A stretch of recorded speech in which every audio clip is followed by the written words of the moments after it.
আনুষ্ঠানিকভাবে ঈদের ছুটি শুরু হয়েছে আরও আগে। ঢাকা প্রায় ফাঁকা, তবে ২৯ রোজায়ও রাজধানীর ঈদ বাজার জমজমাট।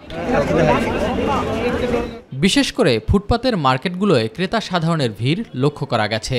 কেউ সময়ের অভাবে, কেউ ভিড় এড়াতে, আবার কেউ বলছেন শেষ সময়ে টুকটাক কিছু কেনাকাটার উদ্দেশ্যেই মার্কেটে আসা। বাজার হাট করা হয়ে গেছে, মার্কেটিং করা হয়ে গেছে, আজকে আসছে টুকটাক কিছু কেনার জন্য আর কি। আমরা যারা গ্রামে যাইনি তারা হয়তো আসছি ঈদের কেনাকাটা করতে।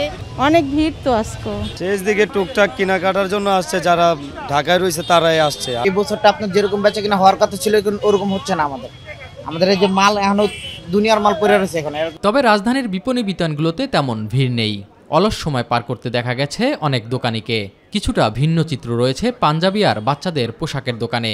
দাম নিয়ে রয়েছে অসন্তোষ। একটু স্কুল কলেজ আগে দিয়ে ছুটি দিয়ে সবাই যে যার মতো নিজেদের এলাকায় চলে গেছে, গ্রামে। এই কারণে একটু মানুষ কম। চাপের জন্য আসা হয় নাই, আবার নিজেদের একটু ব্যস্ততা ছিল সেজন্য আসা। দিনগুলোতে একটু হয়তো একটু রিল্যাক্স পাবো, যে না করলেই না। শেষ সময় বাইরেই থাকে ভিড়টা, কারণ হচ্ছে যাদের মেইন মার্কেটিং সব আগে আগে কইরা ফেলায়। ভিড়ও যেমন দামও তেমন। ঈদ আনুষঙ্গিক পণ্য বিক্রি নিয়ে মিশ্র প্রতিক্রিয়া রয়েছে ব্যবসায়ীদের মাঝে। এস এম আরিফ, মাই টিভি, ঢাকা।